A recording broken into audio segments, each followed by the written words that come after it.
성경에 보면 충성하는 자에게 면류관, 관을 주신다고 하셨습니다. 그것도 요한계시록 2장 10절에는 죽도록 충성하는 자에게 생명의 관을 주시겠다고 하셨습니다. 베드로서에는 그 선한 목자로서의 그 지도자의 삶을 잘 사는 자들에게 시들지 않는 관을 주시겠다고 말씀해 주셨습니다. 바울 사도는 디모데서에서 선한 싸움을 싸우고 또 믿음을 지키고 달려갈 길을 마친 자에게 역시 면류관을 주신다고 말씀해 주고 있습니다. 저는 신실한 교사들은 또는 직분자들은 다 하나님 앞에 가서 상 받을 자들이라고 믿습니다. 아마 여러분도 그렇게 믿고 또 사명을 감당하고 직분을 감당하고 무엇보다도 오늘 교사 헌신 예배인데 교사로서 그 직분을 감당하려고 힘을 다하시는 줄로 믿습니다. 세계적으로 가장 유명하고 훌륭한 상은 노벨 평화상이라고 말할 수가 있겠죠. 바로 이 노벨상은 1896년 스페인의 화학자이면서 발명가였던 노벨의 유언에 따라서 제정된 상이죠. 매년 12월 10일이 되면 인류복지에 공헌한 사람이나 단체에 상을 주고 있는데 사람들은 이 상을 받는 것을 아마 최고의 영광으로도 생각한다, 이렇게 볼 수가 있어요. 노벨상은 여러 가지가 있는데 그 중에서도 바로 이 노벨 평화상이라고 하는 상은 애초에 노벨이 주장했던 내용이라고 볼 수가 있는 것이죠. 근데 앞에도 말씀드렸지만 하나님께 가서 하나님으로부터 혹은 우리 주님으로부터 받는 상은 이 노벨 평화상보다도 저는 더 큰 상이라고 믿습니다. 우리 교사들은 그 믿음을 가지고 우리 하나님 앞에서 그 상을, 큰 상을 받으시는 자 되기를 주님의 이름으로 축복합니다. 하나님께서 그러면은 어떤 사람에게 큰 상을 주실까? 오늘 말씀의 근거에서 살펴보려고 합니다. 오늘 말씀을 보면은 우선 말씀대로 살아야 하나님께 큰 상을 받을 수가 있습니다. 우리 주님은 거두절미하고 딱 잘라서 이야기했는데 불법을 행하는 자는 내게서 떠나가라, 그렇게 말했습니다. 불법이라고 하는 것은 말씀에 맞지 않는 겁니다. 하나님 말씀, 주님의 말씀에 맞지 않는 일은 불법이고 이 불법을 주님은 용납하시지 않습니다. 야고보 사도는 이런 말을 했습니다. 선생된 우리가 하나님 앞에 갔을 때 더 큰 심판을 받을 수도 있다, 이런 얘기를 했어요. 선생이 되어서 앞에서 지도자라고 그렇게 서서 가르치는데 말로만 가르치고 자기는 그렇게 살지 않는 일은 이거는 정말 위선적인 것이고 큰 문제가 될 수밖에 없다라는 것이죠. 그래서 조심스러움이 있기 마련인데요. 어쨌든 주님은 불법을 행하는 일을 절대 묵과하시지 않는다고 하는 겁니다.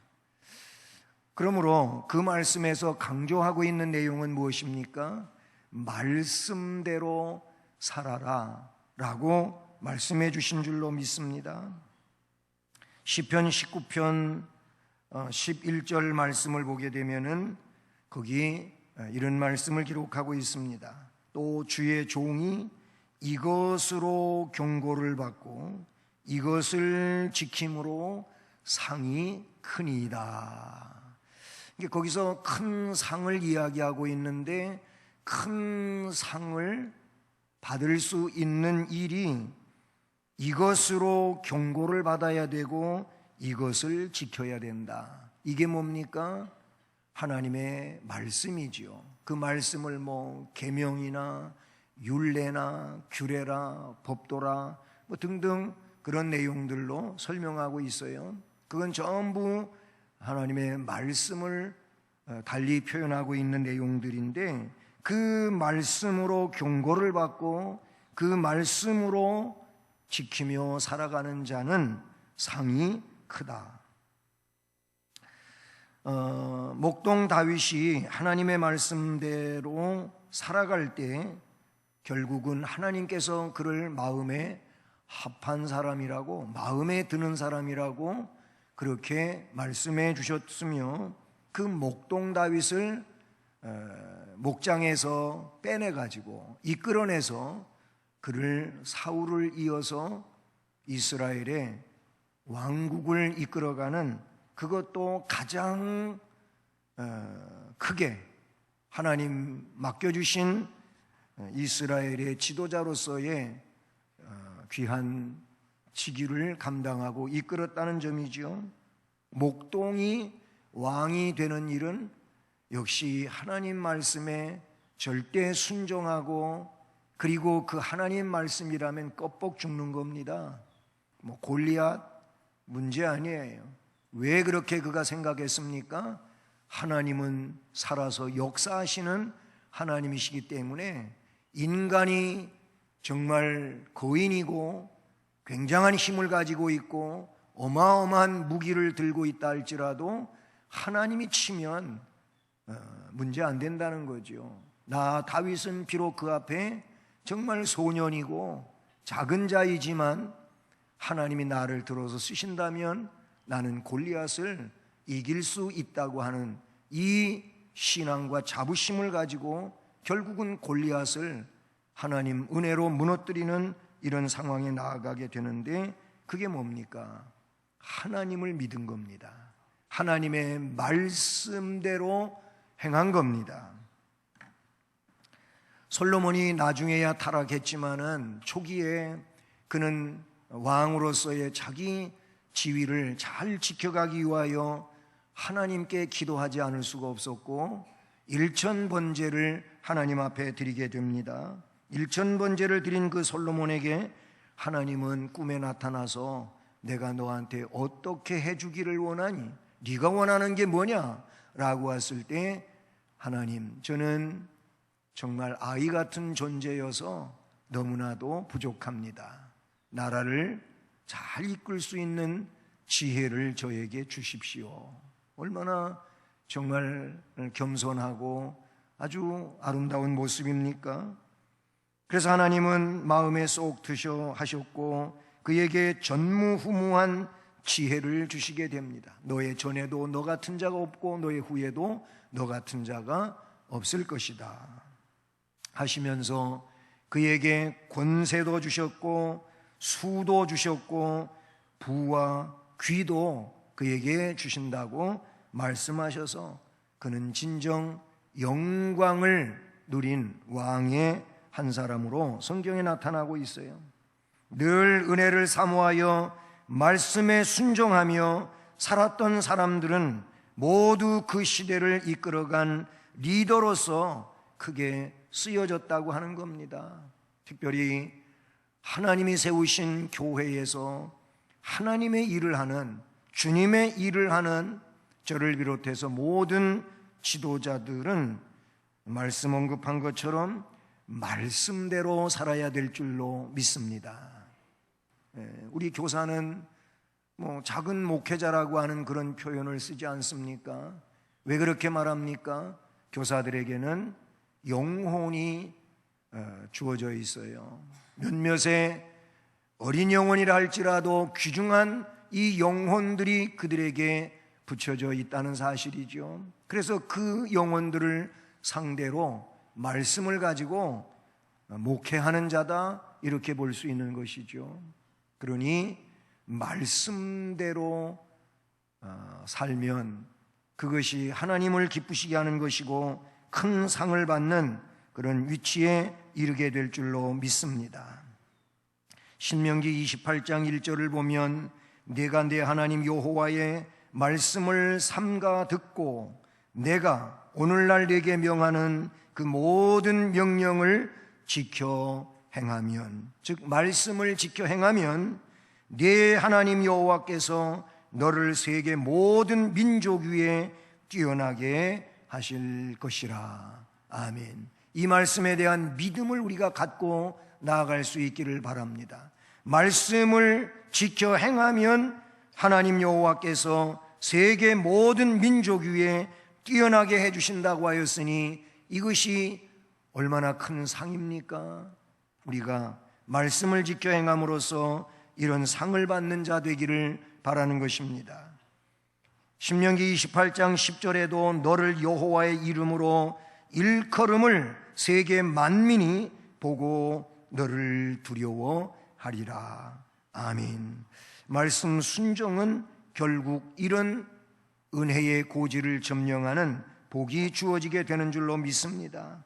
성경의 마지막 책인 요한계시록 1장 3절 말씀에도 보면 이 예언의 말씀, 이 말씀을 읽는 자, 듣는 자, 그 가운데 기록한 것을 지키는 자는 복이 있나니 때가 가까움이라 그랬습니다. 바로 이런 가장 큰 상을 받는 성도가 되어야 하지 않겠습니까?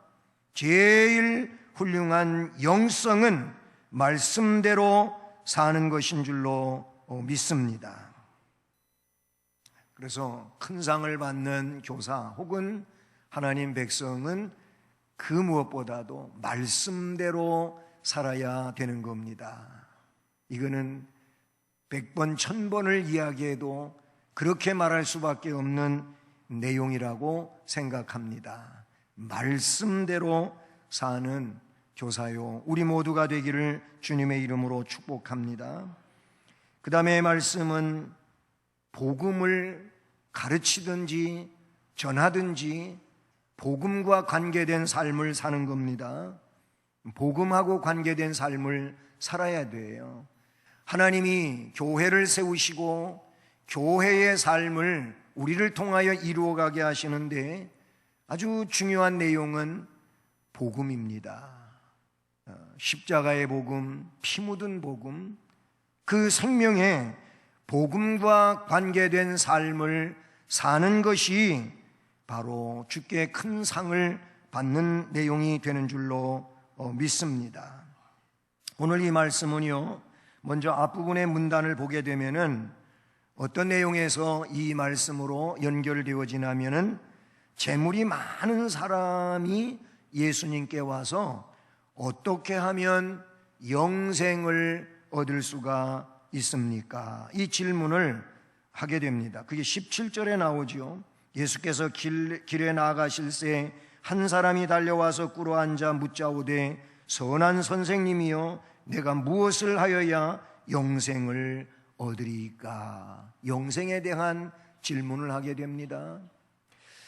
이 말씀을 마태복음 19장 20절과 22절을 보면은 오늘 말씀은 한 사람이라고 표현되어 있는데 마태복음에는 청년으로 이야기하고 있죠. 어떤 청년이 그랬다 그래요. 20절 22절에 마태복음 19장. 누가복음에는 18장 18절을 보면 이 한 사람은 관리로 나타나기도 합니다. 뭐 청년이든 관리든 아니면 오늘 말씀에 나오고 있는 어떤 한 사람이든 그 사람이 주님께 찾아왔었다는 것이죠. 찾아와서 선생님, 내가 무엇을 해야 영생을 얻으리까? 라고 합니다. 계명을 지켜라. 계명은 저는 어렸을 때부터 잘 지켜왔습니다. 예수님 보니까 계명을 뭘 잘 지키긴 뭘 지켜. 예? 자기 자신으로는 스스로가 계명을 잘 지켰다고 스스로는 그렇게 생각하고 있지만은 하나님이 보실 때, 주님이 보실 때에는 계명을 잘 지켜온 게 아니에요. 우리는 이 점을 좀 더 잘 생각을 해야 됩니다. 내가 생각하는 그런 신앙의 내용을 잘하고 있다 평가해서는 안 됩니다. 주님이 보실 때 어떻게 평가하실까? 이게 가장 중요한 거지요. 많은 이들이 그런데 자기 자신이 자기를 평가할 때 뭐 이 정도면 그래도 나름대로 신앙생활 잘하는 거 아닌가? 이렇게 생각을 하는데 이 한 사람도 그랬어요. 이 청년도 그랬어요. 이 관리도 그랬어요. 내가 계명을 지켰느냐? 계명을 지키라 그랬더니 앞에 20절을 보면 그가 여짜오되 선생님이여 이것은 내가 어려서부터 다 지켰나이다. 예수께서 그를 보시고 사랑하사 이르시되 네게 아직도 한 가지, 너 계명 지켰다고 생각하는데 부족한 것이 있다. 가서 네게 있는 것을 다 팔아 가난한 자들에게 주라. 그리하면 하늘에서 보화가 네게 있으리라. 그리고 와서 나를 따르라. 이렇게 말씀하셨더니 22절에 그 사람은 재물이 많은 고로 이 말씀으로 인하여 슬픈 기색을 띠고 근심하며 가니라. 결국 주님이 답을 주셨는데 주신 답대로 하지를 않았다는 겁니다. 나 재물이 너무 많은데 이거 어떤 건데, 이게 어떻게 모은 건데, 너무 귀한 건데 이거를 다 팔아? 그리고 그거를 가난한 사람들에게 나눠주고 그리고 와서 주님을 따르라고? 이거는 내가 할 수 있는 일이 못 된다. 내가 이렇게 할 수는 없다. 근심이 많았어요. 그리고 근심하며 돌아갔다 그랬어요. 근심하며 돌아가서 근심은 했지만 정리하고 주님 앞에 재산 정리하고 다시 와서 주님을 따랐다고 하는 얘기는 성경에 어디도 안 나타나고 있습니다. 그 사건 이후에 23절 이하에 주님께서는 둘러보시면서 제자들에게 재물이 있는 자는 하나님의 나라에 들어가기가 심히 어렵다. 얘들아, 하나님의 나라에 들어가기가 얼마나 어려운지 낙타가 바늘귀로 나아가는 것이 부자가 하나님의 나라에 들어가는 것보다 쉽다. 이렇게 말씀의 내용을 보면은 이거 가능하지 않은 얘기죠. 불가능한 얘기죠. 어떻게 낙타가 바늘귀로 지나가냐 이거예요. 얼마 전에 실 가지고 바늘에다가 실을 껴야 되는 상황이 있었습니다. 제가 말입니다. 그런데 이렇게 지금도 안경을 벗고 성경을 읽습니다마는 안경을 벗고 눈을 찡그려가면서 그래가지고 비비고 또 비비고 또 이상하게 실끝이 이상해서 자르고 그래가지고 뾰족하게 만들어서 하고 했는데 자꾸 빗나가는 거예요. 안 보이는 거예요, 바늘. 그래서 그냥 짐작으로 대충 하는데 어쩌다가 한번 적중해가지고 실을 꿰긴 꼈습니다. 그만큼 바늘 구멍에다가 실을 꿰는 것도 어려운데 낙타가 바늘귀로 들어가는 것이 차라리 낫다. 이런 얘기니 얼마나 어렵다는 얘기입니까? 자, 그런데 여러분 너무 낙심하지 마십시오. 왜 그러냐면 주님은 또 이렇게 말씀하십니다. 27절에 제자들이 예수님 말씀을 듣고 놀라가지고 그런즉 누가 구원 그럼 얻습니까? 누가 구원 받습니까? 그렇다면 아무도 없겠네요. 이렇게 제자들이 말했더니 예수님께서 그들을 보시면서 이르시되 얘들아, 사람으로는 할 수 없으되 하나님으로는 그렇지 아니하니 하나님으로서는 다 하실 수 있느니라. 하나님은 바늘구멍으로 낙타도 들어가게 하시는 분이다. 문장 가지고 그대로 직역을 하자면 그러는 거예요. 그렇게 믿으십니까? 하나님은 낙타가 바늘귀로도 들어가게 하실 수 있는 분이라고 믿고 하나님에게 붙들려야 될 줄로 믿습니다. 우리가 그런 자가 되어야 되는 거예요. 그런 하나님에 대한 믿음을 가져야 될 줄로 믿습니다. 우리 사람으로서는 안 돼요. 재물이 많든 중간이든 작든 사람으로서는 안 되는 거예요. 뭐 구원이 사람이 할 수 있는 일입니까? 하나님이 하시는 일이잖아요. 하나님이 나를 컨택하셨어요. 하나님이 나를 예정하셨고 불러내셨고 이 자리에 서게 하셨고 성령을 기름 부어주시고 할 수 있게 하시니까 하는 것이지, 우리가 우리의 지식이나 경험이나 그런 내용 가지고 하는 것이 아니라는 거예요. 어쨌든 이 말씀 이후에 이제 오늘 본문이 나오고 있는 거예요.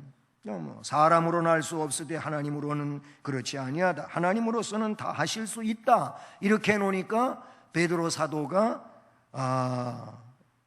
당장 말합니다. 여짜오되, 베드로가 여짜와 이르되 보소서 우리가 모든 것을 버리고 주를 따르나이다.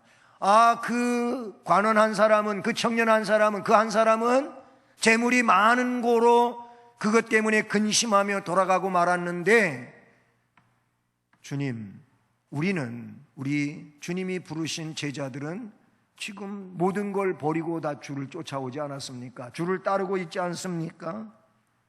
이렇게 말하고 있는 거예요. 그때 예수님은 내가 진실로 너희에게 이르노니 나와 복음을 위하여 집이나 형제나 자매나 어머니나 아버지나 자식이나 전토를 벌인 자는 버렸느냐? 버린 자는 현세에 있어 집과 형제와 자매와 어머니와 자식과 전토를 100배나 받되 박해를 겸하여 받고 내세 영생을 받지 못할 자가 없느니라. 할렐루야. 왜 이들이 주를 위하여 모든 것을 버렸습니까? 아직은 불분명하겠지만은 어쨌든 주님의 제자의 삶을 살기 위하여 모든 것을 버리고 주를 따르게 된 줄로 믿습니다.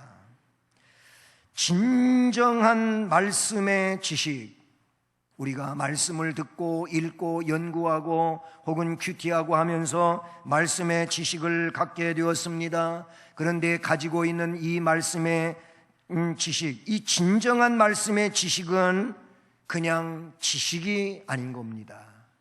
진정한 말씀의 지식은 봉사와 관계를 맺는 것이고, 헌신과 관계를 맺는 것이고, 기도와 관계를 맺는 것이고, 전도와 관계를 맺는 것이 진정한 말씀의 지식인 줄로 믿습니다. 만약에 그렇지 않다면 마태복음 23장에 등장하고 있는 외식자들과 다르지 않다고 하는 것이죠. 주님은 서기관, 바리새인, 사두개인들 또는 제사장, 이들을 화 받을 자들이요, 화 있을진저 하면서 외식자들이라고, 그 외식을 회개하지 아니하면 화가 있을 것이라고 말씀을 하시지요. 뭐예요? 그들에게 지식이 없었던 게 아니에요. 성경은 너무나 잘 알고 있어요. 나름대로 보수라고 이야기도 합니다.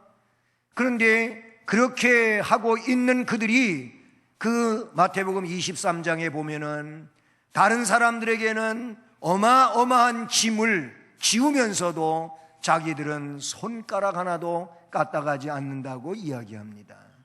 뭘 이야기합니까? 지식은 지식만 가지고 안 된다는 거예요. 지식을 가졌으면 그거를 봉사로, 헌신으로 혹은 전도로, 기도로 풀어가야 된다고 하는 것을 말씀을 해주신 줄로 믿습니다. 여러분, 오늘 우리는 이 29절 말씀을 통해서 생각하는 내용은 무엇입니까? 바로 바친 것만, 다 주를 위하여 버린 것만 생각하는 데서 멈추기 때문에 문제가 되는 것 같아요. 아니면 어떻게 버려? 못 버리지, 안 되지. 왜냐하면 그 이상으로 진입할 수 있는 믿음을 갖지 못하는 데 문제가 있는 것 같아요. 그렇잖아요. 예수께서 이르시되 내가 진실로 너에게 이르노니 나와 나와 복음을 위해서, 나와 복음을 위하여 집, 형제, 자매, 어머니, 아버지, 자식, 전토를 버린 자. 근데 우리도 그러잖아요. 정말 없는 시간인데 어떻게 시간을 거기에다가 들이냐. 이 물질이 얼마나 귀한 건데 이 물질을 하나님 앞에 그렇게 그냥 바칠 수 있느냐. 바치는 데까지만 생각하고, 바치면은 그만큼 줄어들고 없어지고 그런 것만은 많이 생각하는데, 여러분, 우리의 믿음은 바치는 그것뿐만이 아니고 주님이 하신 말씀이니까 30절을 우리는 꼭 믿고 나아갈 수 있기를 주님의 이름으로 축복합니다. 자, 그런 자는 그렇게 버렸느냐? 버린 자는 현세에 있어 지금 당장은 그렇게 안 됐다 할지라도 네가 죽기 전까지의 삶에 있어서 이게 현세잖아요.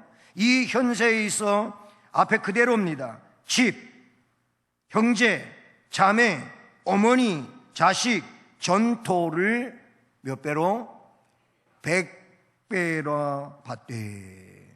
물론 우리는 믿음의 삶을 살아갈 때 박해를 겸하여 받는다는 것, 100배도 받지만 박해도 함께, 신앙의 고난의 문제도 함께 겪게 될 것이다. 이게 현세를 살아갈 때 있을 수밖에 없는 일이라고 주님이 말씀을 하시죠.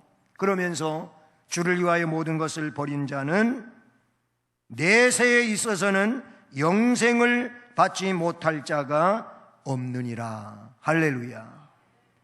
주님의 제자가 되기 위해서, 이 복음을 위하여, 복음을 전하기 위하여, 복음을 가르치기 위해서 그렇게 부름을 받은 자는 결국 주께서 현 세상 가운데서 없어진 것, 주를 위하여 바침으로 없어진 것 100배를 주신다고 하였으니 이 믿음 갖고 살 수 있기를 바랍니다.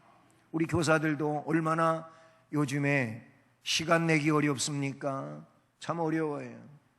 그런데 그런 시간 속에서 주를 위하여 봉사하고 헌신하고 또 성경학교에 헌신하게 되는데, 주께서 여러분의 그 어려운 시간을 쪼개서 주 앞에 드린다면 여러분에게 100배의 복을 더하실 것을 저는 믿습니다.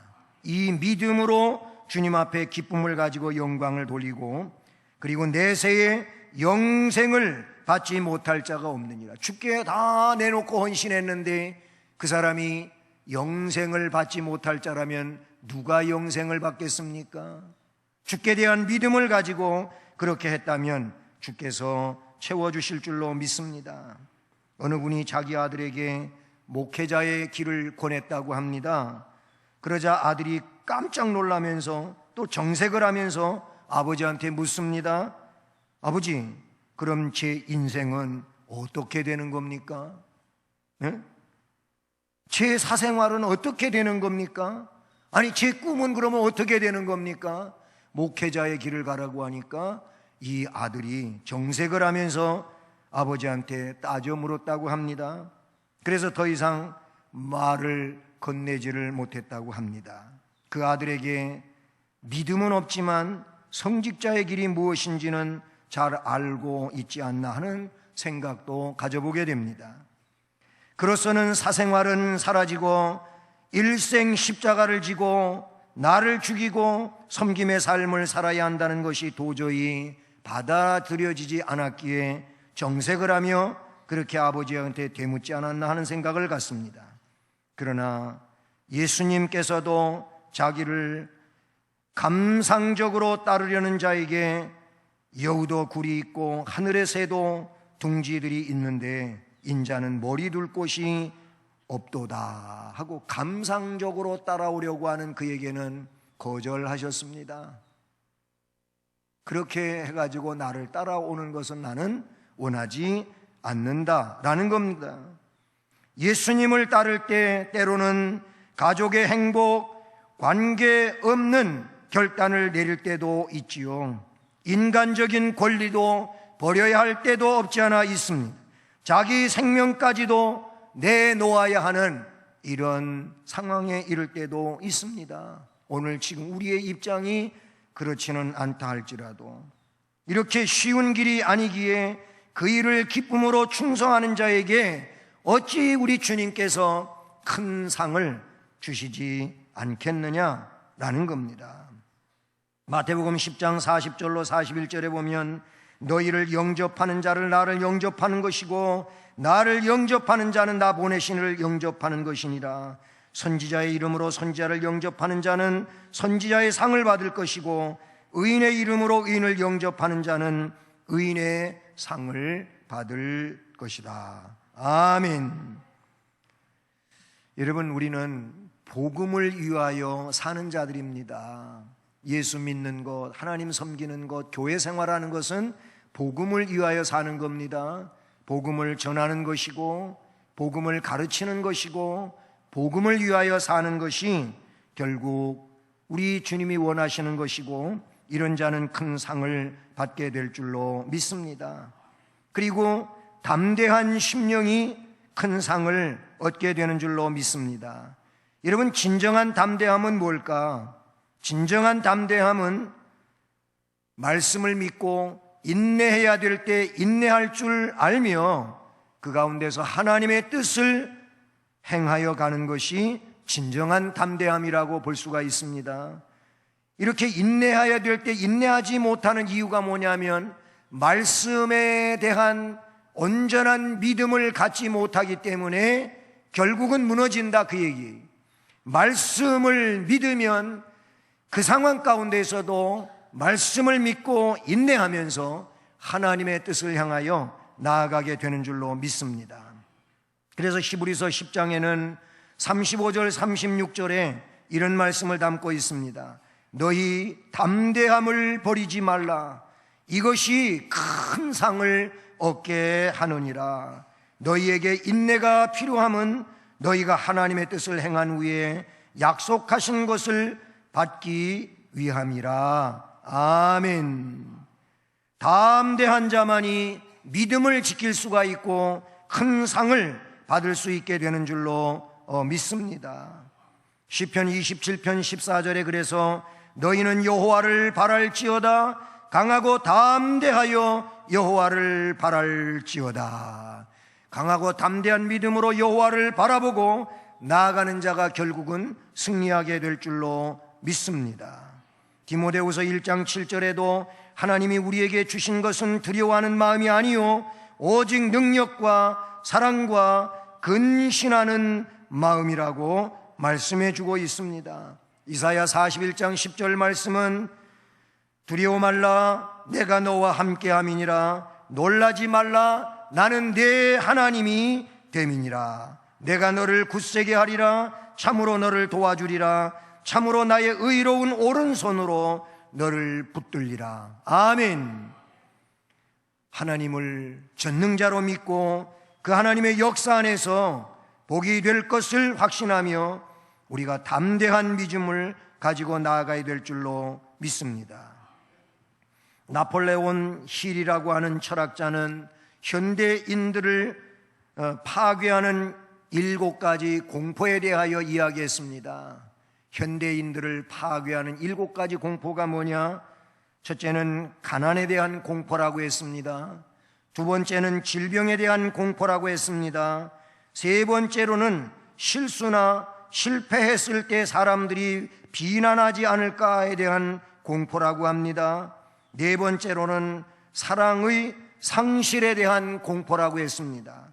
다섯 번째로는 늙음에 대한 공포라고 했으며 여섯 번째로는 자유를 상실할까봐 하는 불안의 공포라고 합니다. 마지막 7번째로는 죽음의 공포. 이것이 나폴레온 힐이라고 하는 철학자가 현대인들이 갖는 공포 7가지라고 합니다.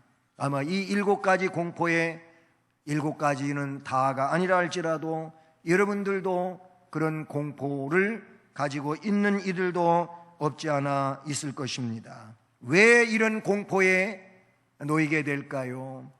하나님에 대한 온전한 신뢰와 믿음을 갖지 않고 있기 때문이라는 것이죠. 하나님에 대한 온전한 믿음을 갖는다면 죽음에 대한 공포 갖지 않습니다. 실패 혹은 그 실수에 의하여 사람들이 비난하는 거 그렇게 공포스럽지 않습니다. 왜 그렇습니까? 하나님은 하나님의 백성을 반드시 승리하게 할 것이며 세우시기 때문에 그렇잖아요. 그런 자들에게 하나님은 복이 되게 하시고 승리하시게 하는 하나님이시니까 하나님에 대한 믿음을 가지면 언젠가는 하나님이 나를 세우시고 복되게 하실 것이라고 하는 이 담대한 믿음을 가지고 우리가 주님이 맡겨주신 일을 감당해야 될 줄로 믿습니다. 마지막으로 우리는 이제 고난을 받을 때, 힘이 어려울 때, 교사의 사명을 감당하면서 힘들 때, 직분자로서 그 직분을 감당하며 나아갈 때 힘이 들고 어려울 때, 즉 고난받을 때 조심해야 되죠. 그 고난받을 때 해야 할 일이 뭘까 하는 겁니다. 고난받을 때 해야 할 일. 마태복음 5장의 말씀으로 돌아가 보면 5장 11절로 12절에 나로 말미암아 너희를 욕하고 박해하고 거짓으로 너희를 거슬러 모든 악한 말을 할 때에는 너희에게 복이 있나니 기뻐하고 즐거워하라. 그렇게 말하고 있어요. 고난받을 때 기뻐하고 즐거워하라는 겁니다. 그렇게 하실 수 있겠습니까? 교사의 일이 힘들고 어려울 때 실망하고 낙심하고 좌절하고 더 이상 이제는 이제 한계가 넘었다, 못하겠다, 그러시겠습니까? 주님은 오히려 그와 같을 때 기뻐하고 즐거워하라. 하늘에서 너희의 상이 큼이라. 너희 전에 있던 선지자들도 이같이 박해하였느니라 라고 말씀합니다. 여러분, 우리가 힘들고 어려울 때 그때 주를 위하여 진정 겪는 일이라면 주께서 이 일을 달아보고 계신다고 하는 사실을 우리는 기억하고 오히려 그 가운데서 기뻐하고 즐거워할 수 있기를 주님의 이름으로 축복합니다. 주를 위해서 고난받는 것은 절대로 빈수레가 아닐 것입니다. 하늘의 영광된 상과 순교자의 반열에 세워지는 한없는 복을 누리게 될 것입니다.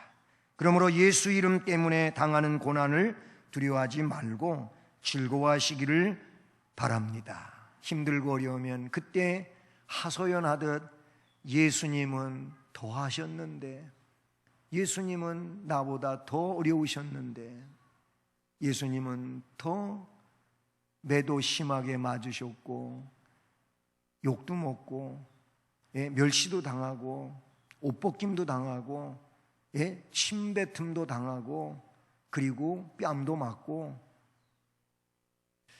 주님은 그러셨잖아요. 그래, 주님보다 나야 그래도 한참 괜찮지 않냐, 이런 생각을 가질 수 있기를 주님의 이름으로 축복합니다. 히브리서 11장 믿음장을 보니까 모세에 관한 이야기를 이렇게 쓰고 있습니다. 믿음으로 모세는 장성하여 바로의 공주의 아들이라 칭함을 거절했다고 합니다. 왜 거절했냐고 했냐면 도리어 하나님의 백성과 함께 고난받기를 잠시 죄악의 낙을 누리는 것보다 더 좋아하고 그리스도를 위하여 받는 능력을 애굽의 모든 보화보다도 더 큰 재물로 여겼다. 그렇게 그는 믿었다고 합니다. 그래서 그가 그렇게 살 수 있었는데 그 결국은 뭐냐면 이는 상주심을 바라봤다는 겁니다. 주께서 상주심을 바라보고 공주의 아들로 살면서 누리는 그 부귀 영화보다도 하나님 백성들과 함께 하면서 애굽의 보화보다도 하나님 백성의 길을 가는 것이 더 귀하게 여겨지게 된 것은 상주심을 바라봤기 때문이라는 겁니다. 하나님 앞에서 상 받는 일을 우리는 꼭 기억하고 나아갈 수 있기를 바라는 것입니다. 그런데 오늘 말씀 마지막 절을 보니까 그러나 먼저 된 자로서 나중되고 나중된 자로서 먼저 될 자가 많으니라. 우리가 이런 용두사미가 되지 않기를 원하는 것입니다. 가면 갈수록 자꾸자꾸 좋게 업그레이드 되기를 주님의 이름으로 축복합니다. 형식적이 되지 말고, 지식적이 되지 말고, 무늬만 그렇지 말고, 오히려 알맹이가 더 탱탱하게 연결어가는 이런 역사가 있기를 바라는 것입니다. 끝으로 한 가지 얘기를 하고 마치려고 합니다. 어떤 배가 폭풍을 만나서 무인도에 이르게 되었다고 합니다. 배는 다 깨졌어요. 그런데 다행히 무인도에서 몇 달 동안 살 수 있는 그런 식량이 그들에게 있었다고 합니다. 그런데 그 땅은 너무나도 비옥한 땅이어서 씨앗을 심기만 하면 몇 달 후에는 풍성한 수확을 올릴 수 있는 땅이었다고 합니다. 그래서 그들은 씨앗을 심기 위해 땅을 팠습니다. 그런데 놀라운 일이 생겼습니다. 놀라운 일은 다름이 아니고 그 땅에 땅을 파는데 황금이 묻혀 있는데, 황금이 괭이로 사포로 파면 막 나오는 겁니다. 그래서 사람들이 흥분해가지고 땅을 파서 씨를 심는 것을 잃어버렸다고 합니다. 황금을 찾는 일에만 바빠가지고 여기도 파고 저기도 파고 땅을 뒤집어서 몇 달 후에 황금은 산더미처럼 쌓였는데, 그런데 그 즈음 그들이 가지고 온 식량이 다 떨어지고 말았습니다. 그제서야 사람들은 밭에 나가 땅을 일구어 씨앗을 뿌렸는데 이미 날씨가 차가워지는 계절이 되면서 때가 늦어버렸습니다. 그래서 그들은 산더미처럼 쌓인 황금을 바라보면서 굶어 죽었다는, 믿거나 말거나 얘기가 있습니다. 이 내용이 시사하는 얘기가 무엇이겠습니까? 우리들이 그런 삶을 살고 있지는 않은지 한번 생각해 보자는 겁니다. 앞에서 쭉 말씀을 드린 얘기는 무엇입니까? 씨앗을 심는 일과 같습니다.